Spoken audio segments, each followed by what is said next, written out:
At 8 a.m. in Minneapolis, federal agents raided the private office of Somali diplomat Safia Abdiwarsame. What looked like calm diplomacy that morning was already a crime scene waiting to be exposed. At 8:12 a.m. in Minneapolis, the Somali Consulate appeared quiet and respectable, with polished floors, framed portraits, and the formal stillness expected of diplomacy. But the moment federal agents opened Safia Abdiwaram's private office, the atmosphere changed and the truth surfaced. Behind her desk were 24 black bundles marked with the CGNG insignia, stacked as if this had been done many times before, a concealed handgun resting inside a velvet drawer, and a silver suitcase filled with cash that no legitimate income could explain. For years, Safia had been praised publicly as a bridge between cultures, a symbol of charity, community service, and goodwill. But inside that room, the image collapsed completely. This was not diplomacy. By 10:47 a.m., admiration had been replaced with spreadsheets, banking records, and financial totals too large to ignore, as investigators laid out 12 years of money movement, totaling more than $186 million.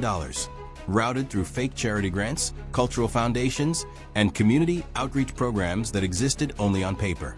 What once looked generous was revealed as a second life built quietly and deliberately, involving 37 shell organizations and over 420 wire transfers disguised as support funding, moving money across 5 states and 3 countries into the same hidden accounts used to traffic people and narcotics through protected diplomatic channels.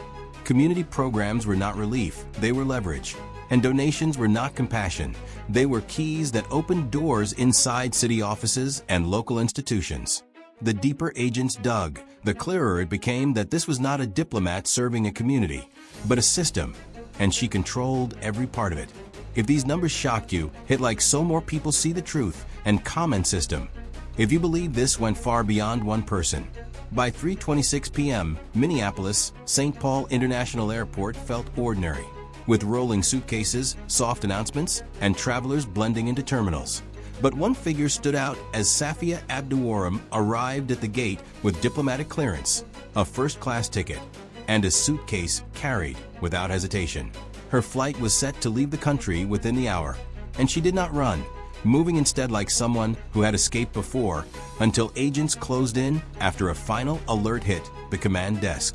A maritime signal tied to her name, a cargo manifest flagged 3 hours after departure, and confirmation that a vessel registered under her corporate network had already left port and was deep into open water, carrying cargo listed not as freight, but as human transfers and covert narcotics shipments moved through the same network.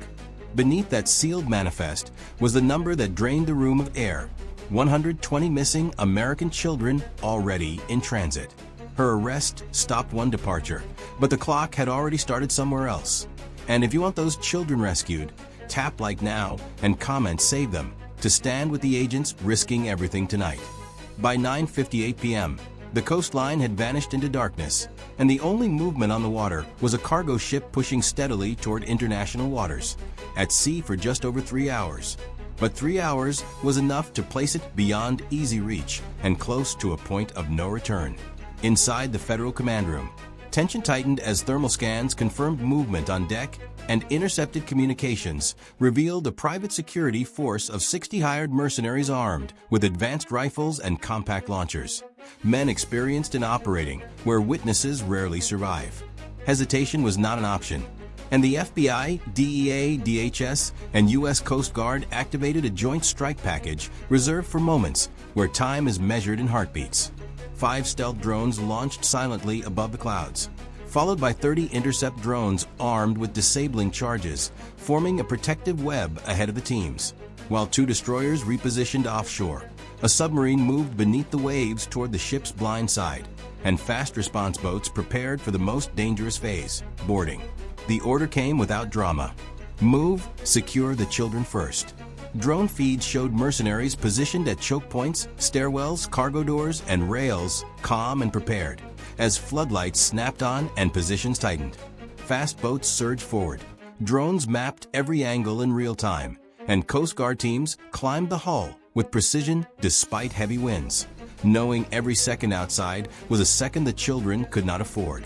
Inside, teams split to clear crew quarters and pushed toward the reinforced cargo hold, meeting disciplined resistance as mercenaries repositioned quickly, forcing constant adaptation. One federal operator was hit but refused evacuation, shielding a group of children found shaking behind a bulkhead as commands cracked through radios and the fight compressed corridor by corridor. Overhead, drones released disabling charges that sealed escape routes, and within 15 intense minutes, 9 hostile operatives were neutralized and the rest surrendered under overwhelming control.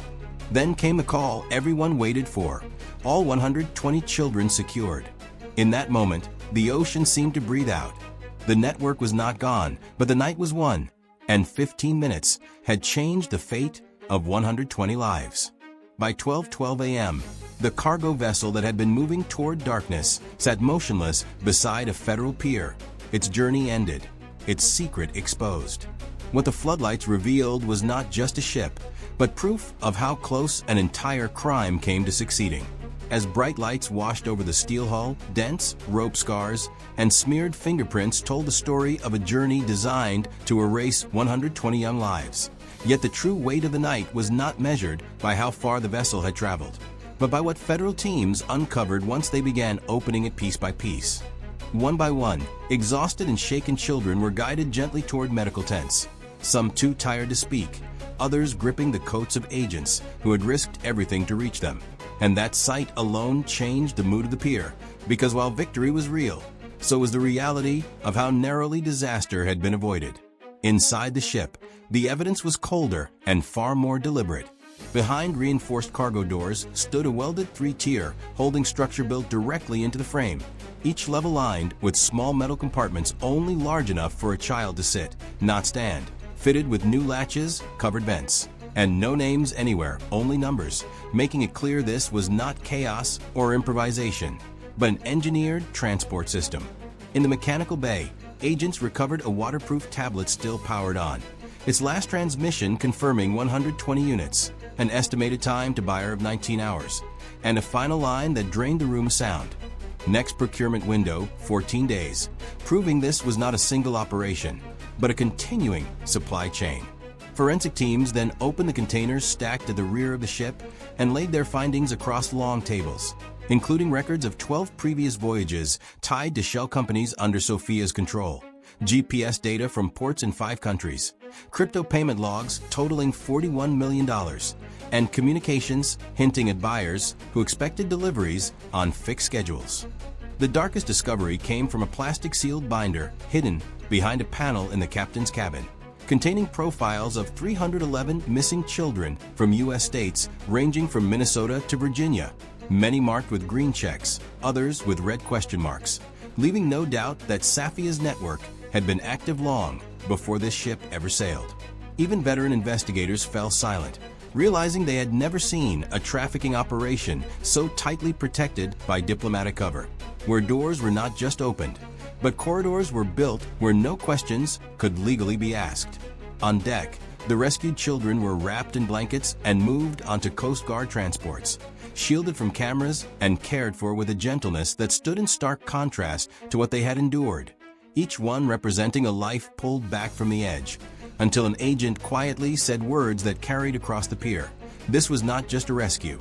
It was the prevention of something unthinkable. By 6:40 a.m., after the ship was sealed and the children moved to safety, the battle shifted from the ocean to paper and data, as analysts and counter-trafficking teams filled a fortified operations center asking not who Sophia was, because that was now clear, but how far her network reached and who helped build it. Digital trails unraveled quickly, revealing that her power came not from fear, but from access, with 37 shell foundations linked to her name and 9 U.S.-based nonprofits quietly funneling funds into international handler accounts under the cover of charity. More than $186 million had moved through these fronts over 12 years. And when investigators aligned the funding surges with missing child reports across multiple states, the pattern became impossible to dismiss. City records showed Sophia attending over 240 closed-door meetings with officials and community leaders under harmless agendas. But combined with financial evidence, they revealed transactions of silence for goodwill. The final blow came from encrypted correspondence on a seized laptop, written in neutral logistical language that, once decoded, mapped directly to trafficking movements across 5 countries. Some messages sent minutes before children disappeared or ships departed, proving Sophia was not a participant, but the orchestrator. Her diplomatic status provided protection, her charitable image created trust, and her network extended into institutions meant to protect the vulnerable, forcing investigators to confront a chilling truth. This was not one person, but a machine, and removing her was only the beginning of understanding how deep it ran.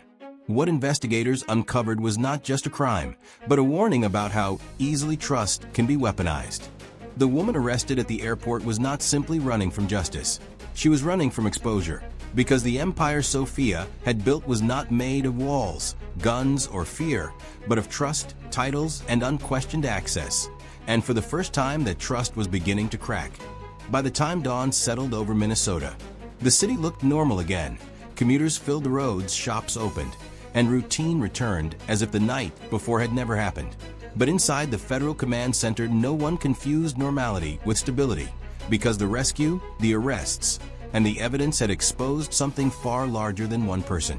As agents worked through the final hours, a clear pattern emerged showing that Sophia had chosen her collaborators carefully, not randomly, drawing in people who each controlled a specific pressure point in the system: permit approvers, community liaisons, cultural program directors, school administrators, and even transportation officials who approved routes without inspection. Roles that looked harmless alone, but together formed a seamless web of access that never triggered alarms. The numbers confirmed the scale, with 311 missing child profiles matched against port activity in 5 countries, 12 documented voyages hidden behind legitimate shipping records, and more than $41 million moving through accounts designed to erase money the moment it appeared, all structured to survive even if one piece failed. But the strike on the cargo ship did more than save 120 children. It destabilized the entire network. And by mid-morning, tip lines flooded in. Former associates began speaking. Bank officers reported transactions they once dismissed as charity. Assistants revealed closed-door meetings. And officials admitted they approved programs they never fully understood. The silence that had protected the system was breaking, and it became clear that Sophia had not forced the system to bend. She had relied on its blind spots, places where trust replaced scrutiny and titles outweighed verification. Her arrest did not destroy the structure she built, but it exposed its skeleton, a map of weaknesses inside institutions people trusted every day, forcing investigators to confront a deeper question about how many other systems might already be compromised. By early afternoon, as reports were finalized and the adrenaline faded, a heavy stillness settled over the operations room, and one senior investigator captured the truth simply. Stopping her was not a victory, it was a warning. Because danger no longer hides only in dark alleys. It hides in offices, charities, signatures, and systems built on assumed good intentions. The children were safe and Sophia was in custody, but the country had been shown a truth that could not be forgotten: that the darkest threats are sometimes not the criminals we expect, but the institutions we never question. And this case was not just a rescue, it was a strategic rupture that exposed how networks survive through reputation, unchecked authority, and trust without oversight, reminding us that real protection comes from asking hard questions, demanding accountability, and refusing to look away. Because evil does not always stand in shadow. Sometimes it stands in plain sight, wearing respectability.